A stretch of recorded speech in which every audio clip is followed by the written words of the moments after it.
Gini lah, kalau orang mau berpikir gitu ya, mau berpikir, "Aduh saya gagal, aduh ternyata saya keras kepala." Sayangnya orang keras kepala nggak sadar dirinya keras kepala, itu saja sih.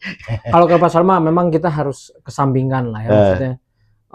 Tapi yang memegang prinsip salah nih Kang. ada yang memegang prinsip salah menurut kita, bahwa Menurut prinsip secara objektivitas lah. menurut secara objektif prinsip dia itu salah, tapi bagi dia tidak salah. Itu yang bahaya kan? Iya, saya pernah menemukan itu.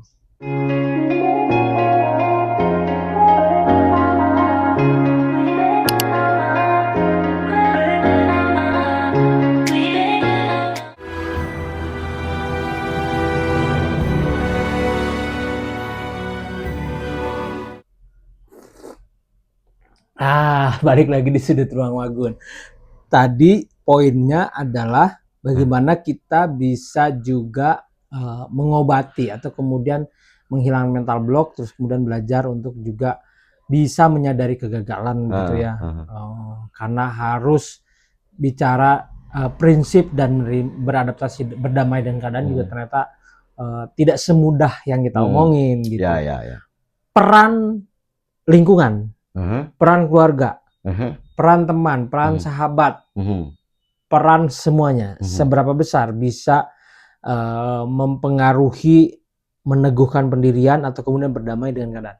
Kalau pertanyaannya seberapa besar, maka jawabannya seberapa intensif dia bergaul dengan teman sepergaulannya, bergaul dengan komunitas, bergaul dengan keluarga, dengan sahabat. Jadi kalau seberapa besar ya tergantung seberapa intensif dia melakukan interaksi gitu. Artinya kalau dia tidak ada sentuhan seperti itu juga susah ya? Ya susah lah. Gini lah, kalau orang mau berpikir gitu ya, mau berpikir, "Aduh saya gagal, aduh ternyata saya keras kepala." Sayangnya orang keras kepala nggak sadar dirinya keras kepala, itu saja sih. Kalau ke pasar mah memang kita harus kesampingkan lah ya, maksudnya. Tapi yang memegang prinsip salah nih Kang. Ada yang memegang prinsip salah menurut kita, bahwa menurut secara objektivitas lah. Menurut secara objektif prinsip dia itu salah, tapi bagi dia tidak salah. Itu yang bahaya kan? Iya, saya pernah menemukan itu. Ada orang yang begitu. Mau disebutkan prinsip dia. Dia tidak pernah punya prinsip dosa, yang ada rasa bersalah. Jadi apapun kalau dia melakukan tidak merasa bersalah, nggak berdosa katanya. Hanya perasaan yang dia pegang. Iya. Bukan norma, bukan hukum. Bukan norma, bukan hukum. Jadi dosa itu kata dia produk dari cara kita berpikir dan merasa bersalah. Itu makin rumit lagi. Iya, itu kan menurut kita itu kan prinsip yang salah. Iya. Ya kan, tidak objektif. Tapi secara subjektif dia mengakui itu. Ya gimana kan, itu hak dia. Nggak usah ribut lah, dia masuk neraka atau surga juga urusan dia, bukan urusan kita gitu. Gitu loh. Tugas kita menghormati dia selaku manusia karena dia juga ciptaan Tuhan. Beres gitu. Nah, terus bagaimana caranya kita tetap memegang hal yang prinsipil, tapi kemudian juga menerima kenyataannya pahit lah. Karena ketika memegang prinsip pasti ada konsekuensinya. Ada konsekuensinya. Bagaimana juga kita belajar, ya sudah kita terima pahitnya ini gitu. Iya. Jadi setiap prinsip yang dipegang oleh seseorang itu akan berdampak dua hal. Pertama, dia akan menjadi orang yang berkarakter. Kedua, ada konsekuensi yang harus dia terima. Iya, itu benar. Nah, itu harus gitu. Dan kita kalau tidak konsisten, konsekuen terhadap prinsip yang kita pegang, kita akan merasa kok hidup begini-begini saja ya. Nah, iya bisa jadi gitu. Gini-gini saja sih, kenapa sih? Makanya kita itu harus fleksibel. Fleksibelnya begini. Ada wilayah, ini menggunakan diksi yang agak rumit ya. Ada wilayah idealisme, ada wilayah pragmatisme, ada wilayah realisme, macam-macam itu. Tapi jangan disatukan gitu dalam sebuah wadah. Karena itu beda semua. Semua beda gitu. Cara membedakannya? Kita harus punya wilayah yang memang di situ idealisme kita ditumpahkan dan tidak terpengaruh oleh apapun. Nggak ngomong duit, nggak ngomong tentang terkenal atau tidak. Pokoknya di situ saja. Pokoknya namanya idealisme saya nulisnya novel laku bodoh amat. Tempatkan di situ. Di situ tempatnya. Saya sukanya ngonten. Ya ngonten aja. Jangan mikirin yang lain. Jangan mikirin yang lain dulu. Itu dari idealisme dan prinsip. Tapi kita kan hidup butuh uang, butuh makan, butuh apa. Ya jualan lah gitu. Pindah ke posisi ini. Jualan lah gitu. Jadi gini, ketika kita suntuk di sini, Kita bisa pindah ke sini, bisa pindah ke sini. Makanya ada orang yang ya jadi dosen, ya jadi peneliti, ya jadi narasumber, ya jadi itu untuk agar tidak stres otaknya gitu. Oh. Pelarian yang positif. Artinya salah dong netizen yang hari ini kerjanya pulang pergi pabrik, pabrik, atau kemudian pulang pergi ke minimarket jaga toko segala macam. Lebih baik begitu karena dia masih bisa bekerja. Enggak. Ketimbang yang mengatakan kasihan dia, tapi yang nyebut kasihan dia itu nggak bekerja. Enggak, maksudnya gini Kang. Ini buat tips buat netizen juga. Yang tadi bilang kata Akang itu punya kantong idealisme, punya kantong pragmatisme. Jadi gini, sederhananya gini, punya kantong yang apa yang kita ingin, gitu ya. Prinsip kita, punya A, B, C, mau ngonten, mau hiking, mau olahraga, mau apapun, simpanlah di sini. Tapi kita juga harus punya sisi yang memang materialisme, pragmatisme gitu. Butuh makan, nyari duit segala macam. Nah itu harus dipisahin. Gitu. Nah artinya gimana caranya supaya ada juga yang orang itu sudah terpatok atau kemudian menjadi mesin lah kan. Robot bernyawa. Menjadi robot bernyawa. Banyak hari ini artinya begitu. Banyak yang kayak begitu. Nah gimana caranya kasih tip buat netizen supaya yang tadi Akang bilang punya lahan yang prinsipil, punya lahan yang pragmatis. Yang bekerja itu artinya yang jadi putan istilah Sawung Jabo itu robot bernyawa ya, bukan saya yang ngomong. Ada lagunya Sawung Jabo. Nggak, saya pernah ngalamin juga. Oh gitu. Itu kan sedang mencari duit tuh. Nah maka kita harus punya wilayah entah 1 jam. Tapi emang nggak bisa disatuin. Jangan disatuin. Kalau disatuin nanti tidak ada pergantian suasana. Kalau disatukan itu stres akibatnya karena dua kepentingan ada di sebuah wilayah gitu.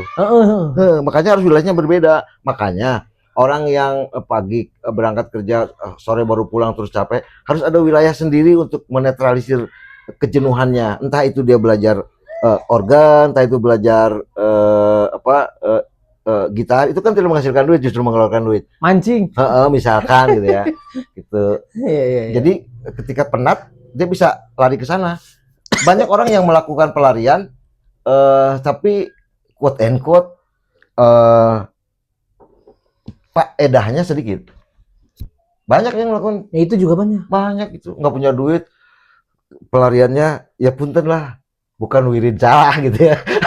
Bukan komasi salah, bukan komasi duit terus gitu. Anak pemajikannya tuh kayak para mari saya tuh gitu ada gitu. Nah, ada kita memegang prinsip kuat nih Kang. Tapi dia masih punya keyakinan bahwa apa yang dia ingin golkan tuh akan terjadi di depan. Mungkin nggak begitu. Ya boleh saja, manusia berkeyakinan. Hari ini pahit dulu deh katanya, nanti juga akan dikasih, tetap aja. Kan hidup mah kayak orang, cuman belok-belok dulu gitu. Karena hidup mah seperti 2 kopi, ini kopi pahit dari Sunbeam, ini kopi manis. Hidup itu kayak begitu. Kalau Anda ngabisin kopi manis dulu, ujungnya Anda tetap harus minum. Tapi ada juga yang pahit terus. Ada yang pahit terus. Ya, periksa kenapa sebabnya. Ini kalimat dari saya. Kalau halilintar menyambar sebuah objek, jangan salahkan halilintarnya, periksa sebabnya. Ya susah dong. Ya, kan halilintar mah kita tidak pernah tahu dia menyambar siapa. Ada sebab loh kenapa dia menyambar sesuatu.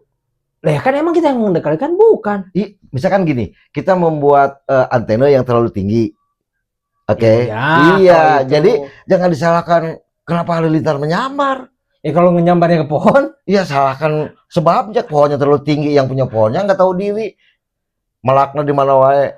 Ayo. Ya kan kita nggak tahu pohonnya mau setinggi apa. Makanya harus tahu pohon ini ketinggiannya kira-kira berapa, umur sekian. Jangan main tanam aja ilmu tentang pohon yang nggak tahu. Jadi yang tadi bilang jangan sambaran petir, jangan menyalahkan petirnya. Iya, kalau petir menyambar sesuatu jangan salahkan petirnya, periksa sebabnya. Kalau Belanda menjajah Indonesia jangan salahkan Belandanya. Tapi periksa kenapa kita mau dijajah.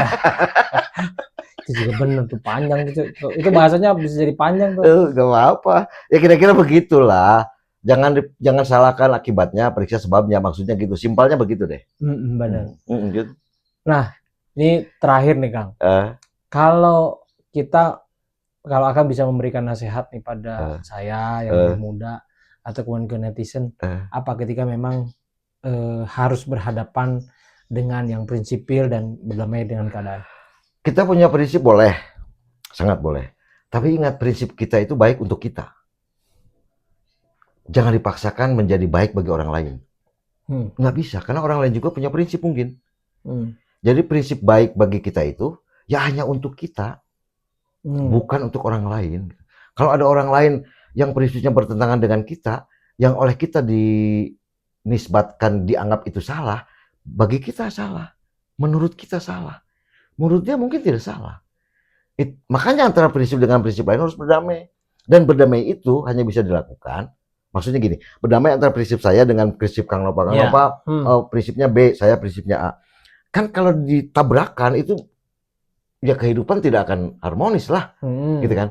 Makanya dibutuhkan kedewasaan mental dan keluasan cara berpikir, sehingga ada toleransi. Kan di atas pengetahuan itu ada toleransi.